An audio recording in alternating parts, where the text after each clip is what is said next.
행복으로 인도하는 하나님의 말씀. 오늘 우리에게 주시는 하나님의 말씀은 누가복음 2장 1절부터 7절까지 말씀입니다.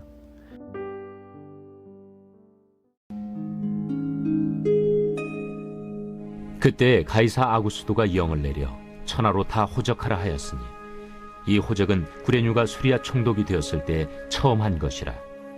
모든 사람이 호적하러 각각 고향으로 돌아가매 요셉도 다윗의 집 족속이므로 갈릴리 나사렛 동네에서 유대를 향하여 베들레헴이라는 다윗의 동네로 그 약혼한 마리아와 함께 호적하러 올라가니 마리아가 이미 잉태하였더라. 거기 있을 그때 해산한 날이 차서 첫 아들을 낳아 강보로 싸서 구유에 누였으니 이는 여관에 있을 곳이 없음이로라.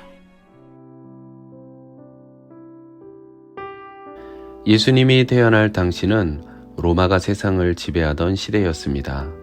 로마의 통치자였던 가이사 아구스도 황제는 세금을 걷기 위해 자신이 다스리는 온 나라에 호적 등록을 명령했습니다. 이 명령에 따라 유대인들도 고향으로 가서 호적을 등록해야 했습니다. 마리아는 아이를 잉태한 상태로 약혼자 요셉과 함께 베들레헴으로 갑니다. 요셉과 마리아가 베들레헴에 이르렀을 때 마리아가 해산할 때가 되어 아이를 낳았습니다. 많은 사람들이 호적을 하러 가야 하는 상황이라 해산할 방이 없어 예수님은 마구간에서 태어나셨어야 했습니다. 마리아와 요셉은 태어난 아이를 강보에 싸고 가축들의 구유에 누였습니다. 누가는 예수님이 태어날 당시 정치적, 사회적 배경을 기록하고 있습니다. 당시 로마의 황제였던 가이사 아구스도는 자신의 뜻대로 로마의 모든 점령지에 호적 등록을 명령했습니다. 명령은 로마의 황제가 내렸지만 이 모든 일은 하나님의 뜻 안에서 일어난 일이었습니다.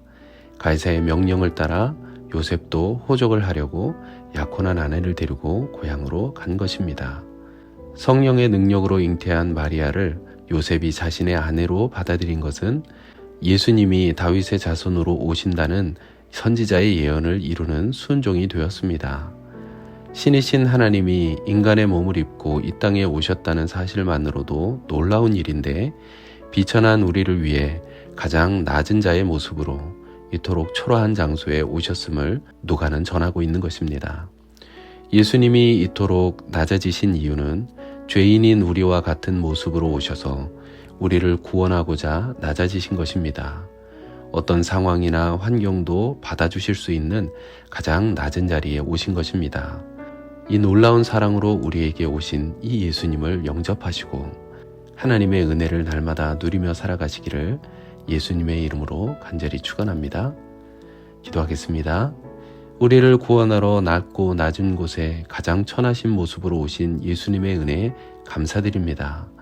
우리도 예수님을 닮아 낮은 자세로 섬기며 영혼 구원을 위해 살아가는 복음의 사람이 되게 하여 주옵소서. 우리의 구원이 되시는 예수님의 이름으로 기도합니다. 아멘.